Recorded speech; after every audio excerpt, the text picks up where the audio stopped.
Hi, I'm Michael Nadalin from Market Lead, and today's video is about YouTube ads, the structures and the strategies of accounts that spend over $100,000 a month on YouTube ads.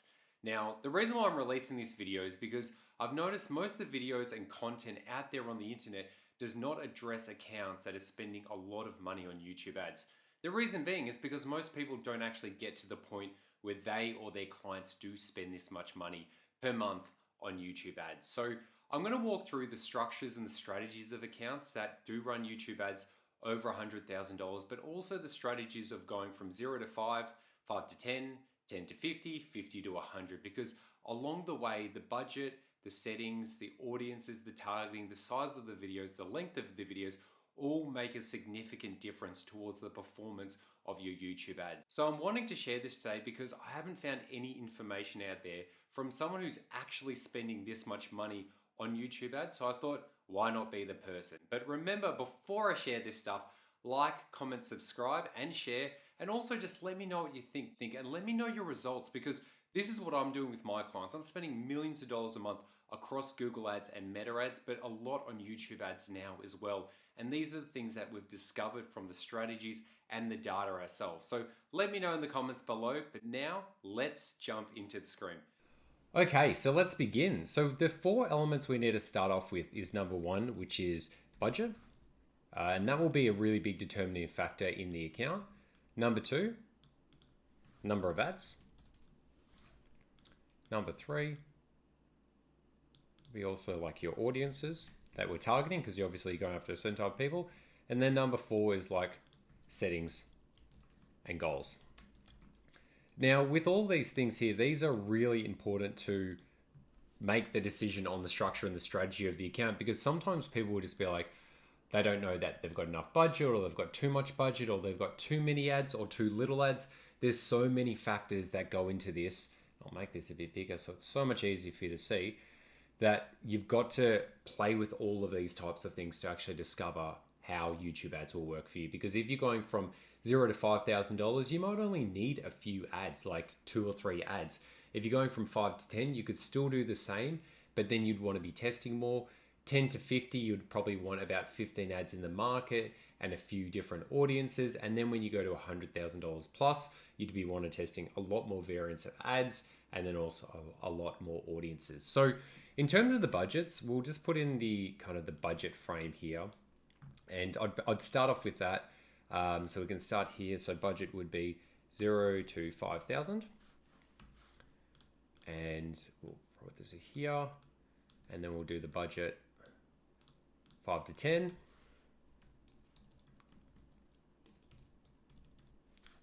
I'll make this look nice. And then we'll do 10 to 50, and then 50 to 100, and then 100 plus. So we'll get this one, 100 plus.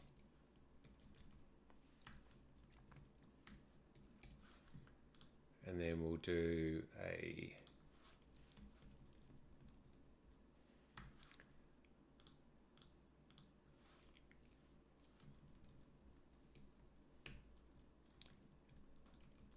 this is obviously live.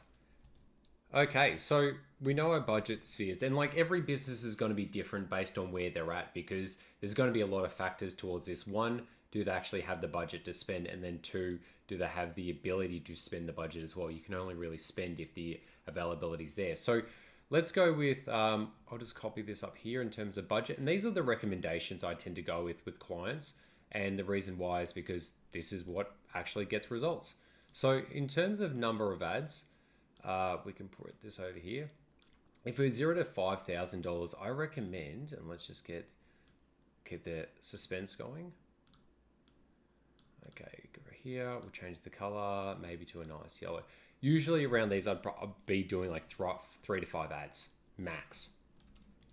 Now the reason why is because $5,000 is not going to get you far. You need to understand the CPMs, and then like the CPCs, and then all the other metrics. For example, let's just say the CPV. And this is the challenge. Cost per views can be really cheap and it can be really expensive, but let's just say it's like 20 cents.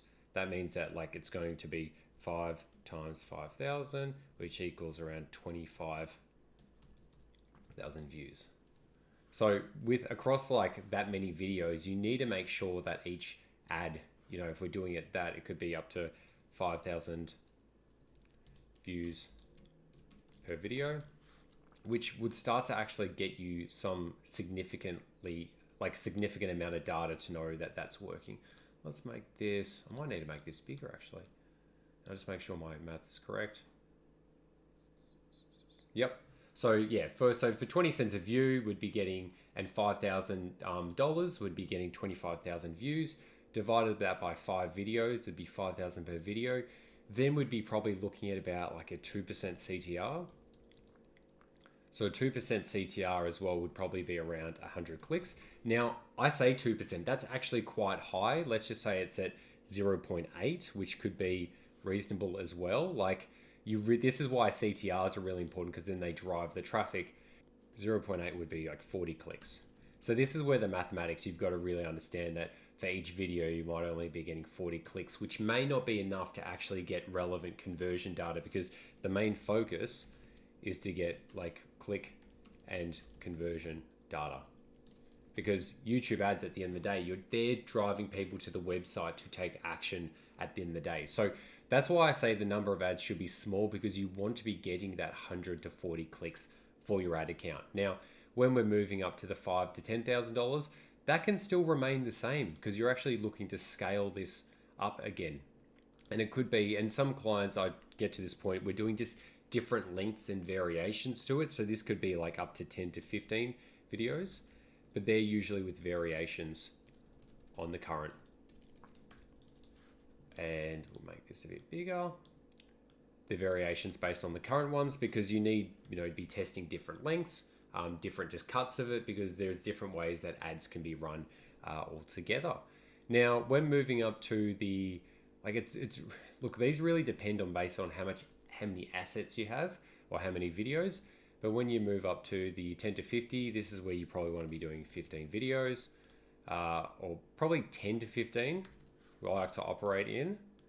And then moving from 50 to 100 down here, this is probably where we want to be doing like, could be like 30 to 40 videos.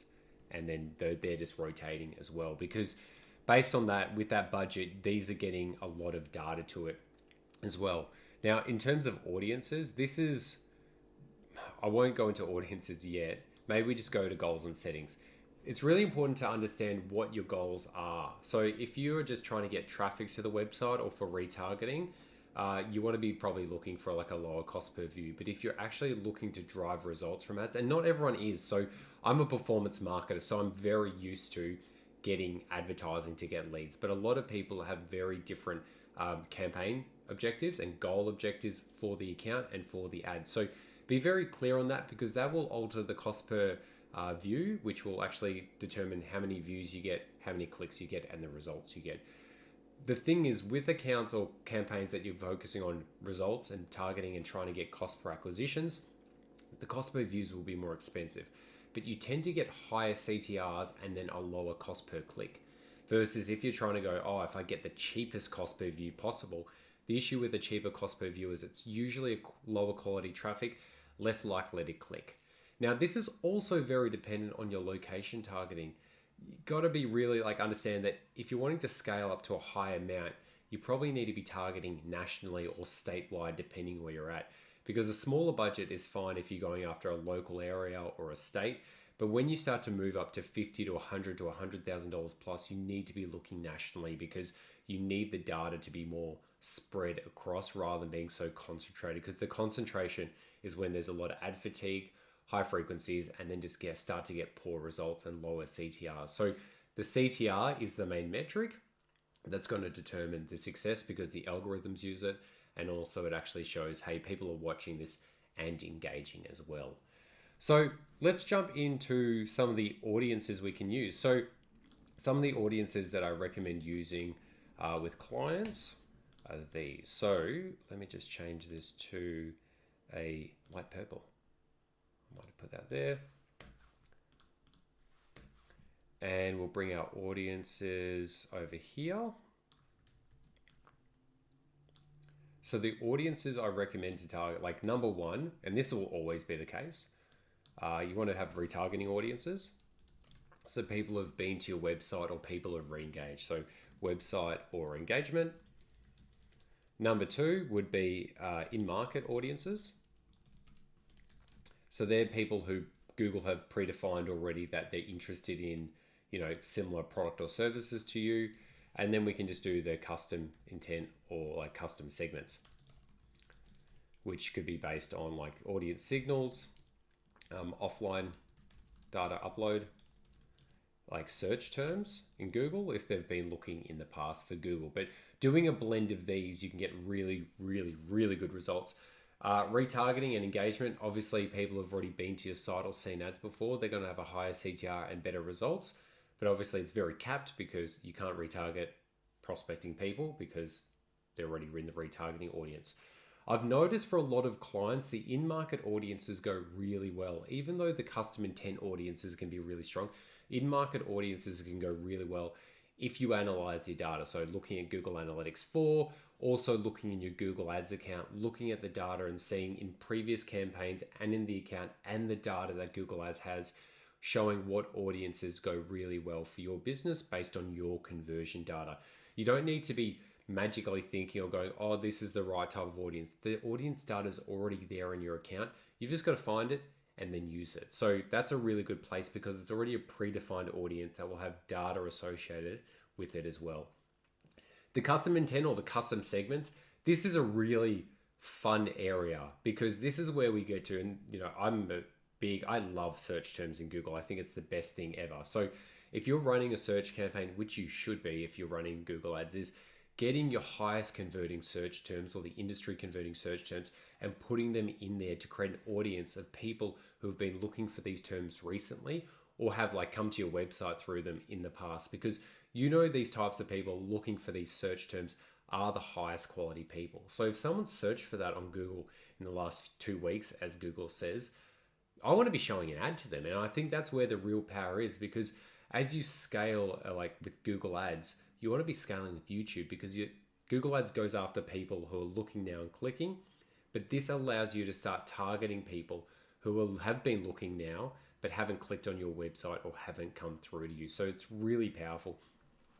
The other bit is like offline data upload. I really like using this either previous sales or using like other type of data points that you've got, because by uploading this, it gives Google a focus where to go. But if you select some settings, it starts to broaden it out. So it originally starts targeting these and then it starts broadening out from there. So it's a really good place to build out from there.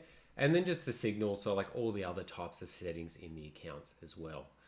Now, goals and settings, I spoke about that before. Just be really clear about that, because that's probably the biggest gap a lot of people have is they know their budget, they know the ads, because usually the ads are restricted and the budget's restricted, but the goals and settings will dictate the direction and the results of your account as well. So just be really careful about that.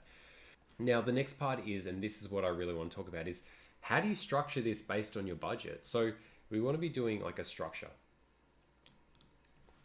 Now, this might get a bit messy now because obviously there's different price tiers. So let's go and do one for, these are probably going to be the same for the 10 to 1,000, from 0 to 10,000. So it'd usually be like campaign would be like a retargeting. I'd have a campaign for that, and then a campaign for prospecting. I usually call it prospecting, like it's like cold audiences. And that could be for in-market, and then like campaign for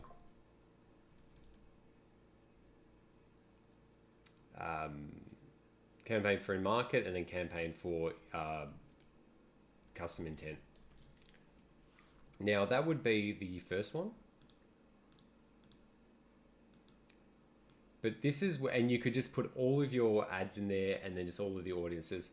The next thing is, the next one I would be doing is underneath these, and you could be doing, in terms of the ad groups, is just having everything in one. When you move to the next level, you'd be do the same as above, but I'll have the ad groups split out by audience and by the video creative. So it could be like audience X, and then video Y. So you know what audience in video. So it's all in the one place, and then it's just going better in there because there's a lot more data that's going into the campaign. But when we start moving up to the top level, the reason why you got to do it on the top level but not earlier on is because you'll split the data too thin and it's not appropriate. So when you've got a larger budget, I actually tend to do the campaign by audience and video, because then you start to get the data for what audience and videos perform the best when you've got a larger budget. If you do it this type of campaign structure when it's earlier on, the data's too thin. You actually don't get the Google algorithm working. I've noticed this when I split it out too thin at the start, it didn't work. The results were not there because it was too thin. So we had to consolidate them into a few campaigns, and then campaigns based on ad groups as well, because then more data could go into it. More budget was there, which means more views, more data, more results, and then we actually knew what was working. But as time goes on and then your budget increase, you can't, if you keep putting more budget into those campaigns, the campaign's optimized towards what's worked already rather than being able to test new things. So if you actually know that, hey, we've got these 10 ads that are going well, but we've got 5 new ads. If you put those 5 new ads in, they're not going to deliver at the same rate as the top performing audience and the top performing videos are. So it's really important to know that by doing these structures, as you build out accounts, you launch new audiences and you launch new videos, you've got to actually start allocating budget to them. So that could be like 10, 20, 50, 100, $300 a day per campaign, per audience, per video. That's why when you're spending a lot, you actually get more insights towards the data because you're spending more. But if it's too compartmentalized or like too segmented down, you don't get any insights. You can't control it because the algorithm's just going, these videos, these audiences are going the best. When you start building it out more, you get way more granularity, so you get way more control. But if you did this at the start, you wouldn't get enough data in it as well. So this is just pretty much the basic structure of how I set up. Now, this is, once again, a really, really simplified walkthrough of it. It's, running these things are extremely difficult because it's actually setting it up properly, managing it properly, and the more you create, the more you have to manage, and the more you have to manage, the harder it is to manage. So really understand that by even watching this is a really good framework, but the execution is very different. This is how I execute it in the structure, but then the next step of the optimizations and how I optimize it is probably the harder part to it. But if you don't do this stuff right, you don't understand the budgets, the ad numbers, the audiences, the structure, no matter how much or how good you can do the optimization, that optimization, you won't actually have any leverage to implement it as well. So I'm going to leave it there. If you've got any questions, please let me know, because this is obviously a very lengthy video, but I really wanted to share the frameworks of how to do this because it is really hard and no one else is really talking about it. So I thought, here's the process, here's the structure, here's the strategy, and I want you to implement it and let me know how you go. If you have any questions, please let me know. But remember, like, comment, subscribe, but most importantly, share.